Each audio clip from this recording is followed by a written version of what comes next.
आज इस मुकाम से और जिस तरह से मराठा शिवाजी को कहा गया था, आज फिर वो बातें दोहराने का वक्त आ गया है कि दशा देश की देख अभय सिंह, दशा देश की देख अभय सिंह, है शासक आज दुराचारी, है तू स्वराज का उदित दिवाकर और कर भविष्य की तैयारी। चौधरी अभय सिंह जी चौटाला आए और अपना संबोधन करें। जनयुद्धनाथ चौधरी अभय सिंह चौटाला जिंदाबाद, इंडियन नेशनल लोकदल पार्टी जिंदाबाद, जिंदाबाद जिंदाबाद। विधानसभा में किसान मजदूर की आवाज चौधरी अभय सिंह चौटाला जिंदाबाद, जिंदाबाद जिंदाबाद। हरियाणा के शेर और हरियाणा के भावी मुख्यमंत्री, जो हरियाणा के भावी मुख्यमंत्री, आप देखते हैं हाउस में 90 में एक साइड होते हैं, अकेला शेर एक साइड होता है, वो आए और अपने संबोधन दें। जुमा की वजह से हमने शॉर्ट कर दिया प्रोग्राम। चौधरी साहब का चौधरी अभय सिंह जी बोलेंगे और हमारे सुप्रीमो चौधरी ओम प्रकाश चौटाला जी बोलेंगे और आपको फिर छुट्टी कर दी जाएगी। चौधरी अभय सिंह चौटाला जी भावी मुख्यमंत्री हरियाणा, ये हमारा एक डिमांड चार्ट है सर, आपको पेश करते हैं गांव की तरफ से।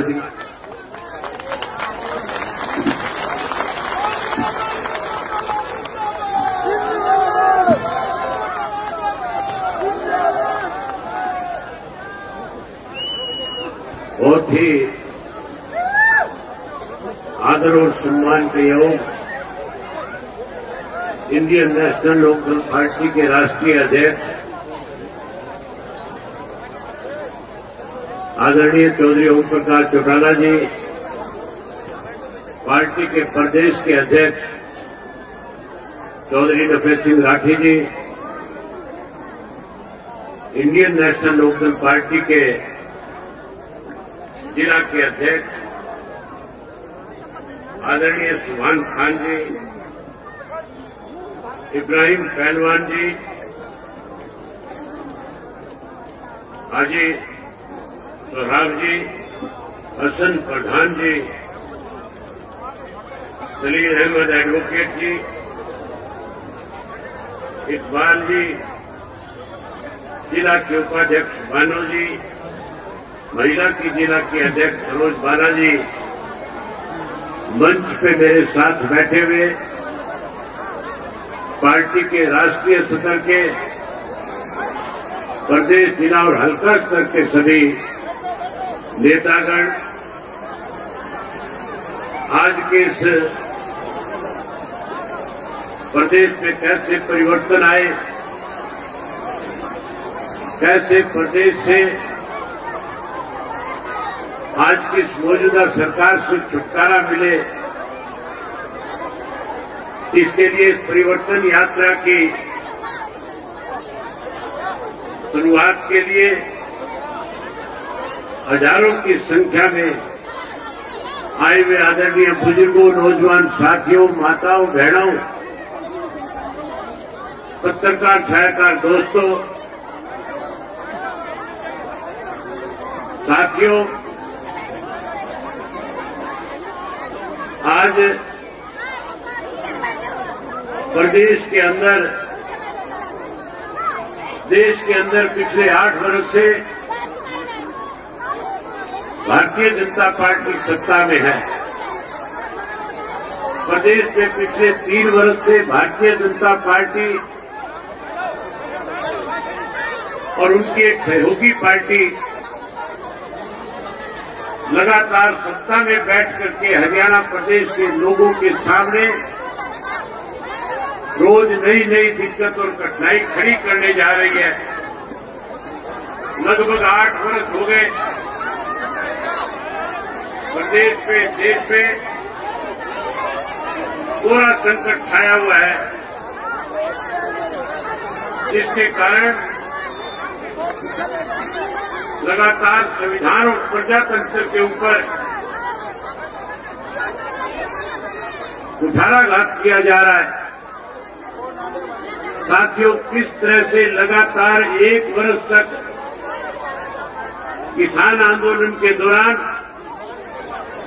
आप लोगों ने एक लंबी लड़ाई लड़ने का काम किया था। हरियाणा के, पंजाब के, उत्तर प्रदेश के, राजस्थान के, मध्य प्रदेश के किसानों ने दिल्ली के चारों तरफ लगते हुए बॉर्डर पे आकर के बैठ करके जो 3 काले कानून बने थे, उन 3 काले कानूनों को वापस कराने के लिए आप लोगों ने अपना घर बार, परिवार, खेत सब छोड़ करके देश के प्रधानमंत्री को इस बात के लिए मजबूर किया था कि जो काले कानून आपने बनाए हैं वो वापिस हो और देश के अंदर एमएसपी लागू हो। देश के प्रधानमंत्री ने वायदा किया था, जहां काले कानून वापिस लेकर के आप लोगों से माफी मांगी थी और कहा था कि मेरे से गलत फैसला लिया गया, वहीं ये भी कहा था कि देश में एमएसपी लागू हो, इसके लिए कमेटी बनाएंगे। लेकिन आज 1 वर्ष से ज्यादा समय बीत गया, आज भी एमएसपी का कानून बनाने की बजाय किसान को कैसे कमजोर किया जाए, इसके लिए रोज नई नई योजनाएं बनाई जा रही है। आज हमारे प्रदेश की हालत इस किस्म की है कि प्रदेश का किसान मजदूर अपने आप को लूटा हुआ महसूस कर रहा है। आज जहां युवाओं को बड़े बड़े वायदे करके लोग सत्ता में आए थे, आज युवा जो है सबसे ज्यादा अपने आप को ठगा हुआ महसूस कर रहा है। मैंने इस परिवर्तन यात्रा के लिए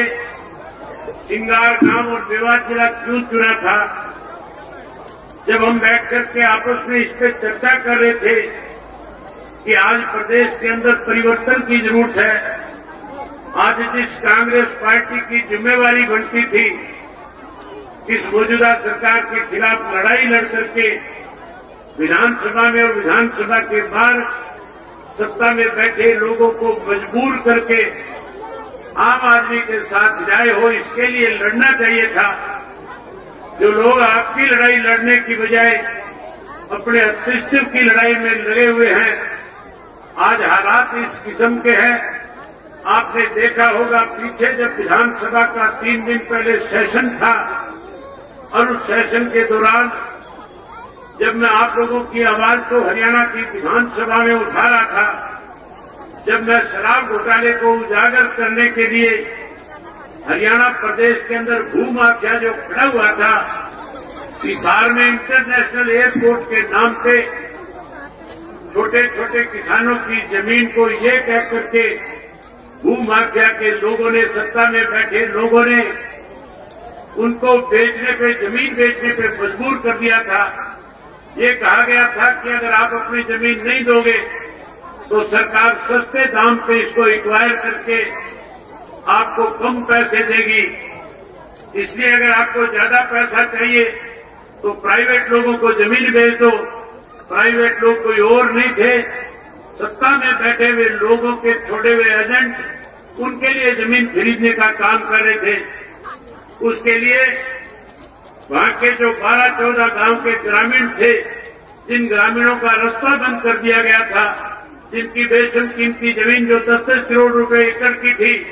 उस जमीन को 20-25 लाख रुपए एकड़ के हिसाब से बेचने पे मजबूर करने जा रहे थे। कैसे वो अपनी जमीन बचाए, कैसे वो अपना हिसार का रास्ता छोटा करे, कैसे उनके बच्चे स्कूल और कॉलेज में जाने में दिक्कत और कठिनाई न आए, उसके लिए जब संघर्ष कर रहे थे, लड़ाई लड़ रहे थे, इकट्ठा होकर के सरकार को इस बात के लिए मजबूर कर रहे थे कि आप अपने वायदे को पूरा करें और वायदा पूरा करके हमें सुविधा प्रदान करने का काम करें, तो सत्ता में बैठे लोगों ने उनके रास्ते बंद करके उन ग्रामीणों के सामने परेशानी खड़ी करी थी। मैं उस धरने के अंदर गया, मैंने वहां जाकर के लोगों से पूछा था कि क्या दिक्कत है। ग्रामीणों ने खुल करके बताया कि सरकार में बैठे लोगों ने वायदा किया था कि एयरपोर्ट के साथ से रास्ता देंगे, हमें रास्ता देने की बजाय हमारे रास्ते बंद करके जो हमारी बेशम कीमती जमीनें हैं उनको सस्ते में खरीदने पे, बेचने पे हमें मजबूर कर रहे हैं। साथियों, ये बात जब मैं विधानसभा में उठा रहा था और मैं विधानसभा में उन लोगों के नाम ले रहा था और कह रहा था कि लुटेरे सत्ता में बैठे हुए हैं, ये किसानों की जमीन को सस्ते में लेकर के कहीं अपने मॉल खड़े करना चाहते हैं, कहीं अपनी कोठियां बनाना चाहते हैं, कहीं यहाँ कॉलोनियां काटना चाहते हैं। तो सत्ता में बैठे लोगों को जहां इस बात को लेकर के तकलीफ हो रही थी, मैं उम्मीद करता था कि कांग्रेस के लोग मेरी बात से सहमत होंगे और कांग्रेस के लोगों ने उन लोगों के बीच में जाकर के उनसे वायदा किया था कि हम आपकी आवाज विधानसभा में उठाएंगे। उन्होंने आवाज उठाने की बजाय सरकार के साथ खड़े होकर के कई चुटकुले सुनाने का काम कर रहे थे। आज जिस कांग्रेस की जिम्मेवारी बनती है इस मौजूदा सरकार के खिलाफ लड़ाई लड़े, इस मौजूदा सरकार को गलत निर्णय न लेने पे मजबूर करे, आज वो सत्ता के बैठे लोगों के साथ मिलकर के हरियाणा प्रदेश को बर्बाद करने में लगे हुए हैं। इसलिए साथियों, हमने एक फैसला किया था कि हम अपने हरियाणा प्रदेश के लोगों के साथ न्याय हो, खास करके युवा पीढ़ी जो आज अपने आप को ठगा हुआ महसूस कर रही है, कैसे उस युवा पीढ़ी को फिर से न्याय मिले, कैसे उसको रोजगार मिले, कैसे उसको नौकरी मिले, कैसे वो युवा पीढ़ी फिर से अपने पैरों पे खड़ी हो सके। इसके लिए इंडियन नेशनल लोकदल पार्टी को अपनी जिम्मेवारी निभाते हुए हरियाणा प्रदेश में परिवर्तन यात्रा के नाम से लोगों के बीच में जाकर के इसकी शुरुआत करनी चाहिए। साथियों, जहां हमने इस काम को आगे बढ़ाने के लिए, इस लड़ाई को आगे ले जाने के लिए आप लोगों का सहयोग मांगने आया हूं, आपका समर्थन मांगने आया हूं, आपका आशीर्वाद देने आया हूं, वहीं आपसे एक बात और कहने के लिए आया हूं। आज मुझे 23 वर्ष हो गए हरियाणा की विधानसभा का सदस्य बने हुए। मैं सन 2000 में पहली बार विधानसभा में पहुंचा था। जब मैं विधानसभा में गया था उस वक्त चौधरी ओम प्रकाश चौटाला हरियाणा प्रदेश के मुख्यमंत्री हुआ करते थे और चौधरी ओम प्रकाश चौटाला साल में 2 दफा हरियाणा प्रदेश के हर जिले के हर गांव में जाकर के सरकार आपके द्वार कार्यक्रम के तहत लोगों को मूलभूत सुख सुविधाएं कैसे प्रदान की जाए,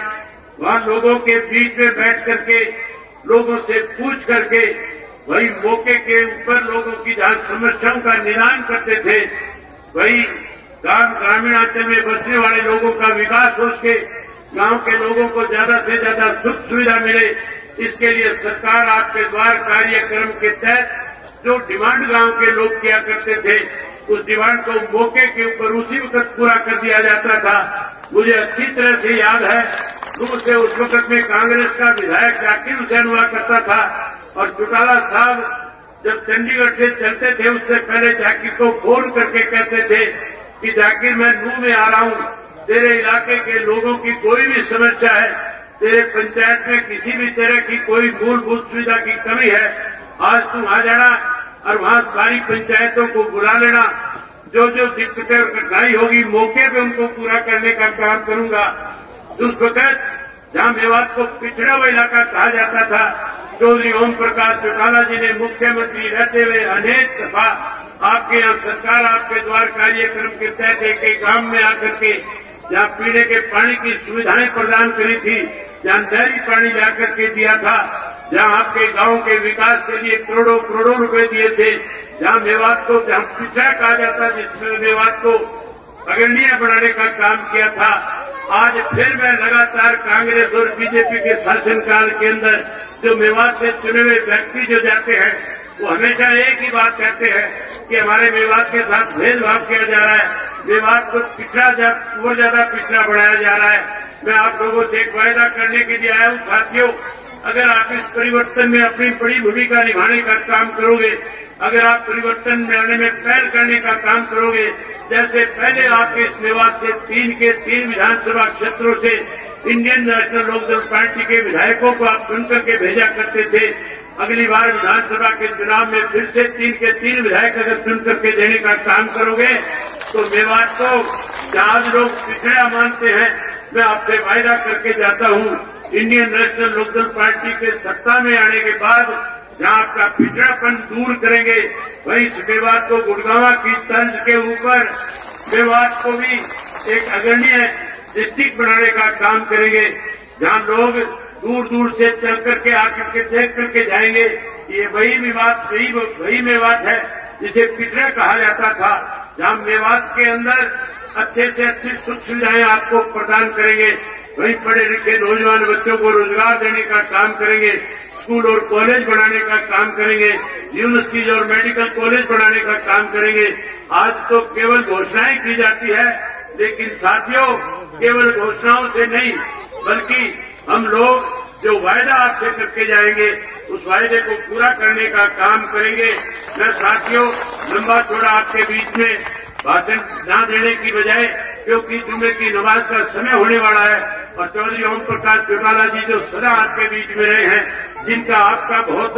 लंबा एक रिश्ता रहा है, आपने हमेशा चौधरी ओम प्रकाश चौटाला जी को ताकत देने का काम किया है।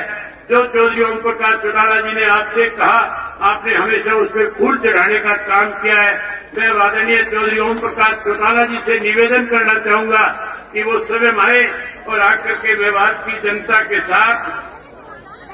रूबरू होकर के मेवात की जनता के साथ बातचीत करें और आज की परिवर्तन यात्रा में जो लोग परिवर्तन यात्रा में आज मेरे साथ जाएंगे उन सबको आशीर्वाद देने का काम करें। मैं मेवात के लोगों से उम्मीद करूंगा कि आप इस यात्रा के अंदर अपनी बहुत बड़ी भागीदारी निभाने का काम करोगे। जहां साथियों मेवात के लोगों को सुविधाएं देनी चाहिए थी, आज सत्ता में बैठे लोग मेवात के नौजवानों को मारने का काम करते हैं। जब आपकी आवाज को विधानसभा में उठाया जाता है तो विधानसभा का स्पीकर हमारे स्पीकर बंद करने का काम करता है। लेकिन मैं आपसे वायदा करता हूं, अगर आप लोगों ने मौका दिया, समय आया, तो जिन लोगों ने आज इस तरह के कृतज्ञ काम किए हैं उन लोगों को जेल की सलाखों के पीछे भेजने का काम करेंगे। मेवात के लोगों के साथ न्याय कराएंगे और जहां न्याय कराएंगे वहीं जिन लोगों ने आज आपके साथ आपकी अनदेखी करी है उनको जेल की सलाखों के पीछे भेजने का काम करेंगे। आप सबने मेरी बात सुनी, आप सबका बहुत धन्यवाद। इसके साथ मैं चौटाला साहब से निवेदन करूंगा कि चौटाला साहब आए और आकर के आपको संबोधित करें, आपके रूबरू हो। आप सबका बहुत धन्यवाद। आदरणीय चौधरी ओम प्रकाश चौटाला जी। बहुत बहुत धन्यवाद चौधरी अभय सिंह जी चौटाला। हमारे बीच में हौसला अफजाई और हमारा सम्मान बढ़ाने के लिए जहां बहन हमारी बड़ी बहन आदरणीय अंजलि जी विराजमान है, वहीं आदरणीय कांता जी चौटाला हमारे बीच में विराजमान है। इनके अभिनंदन के लिए जोरदार तालियां एक बार तमाम साथियों से अनुरोध।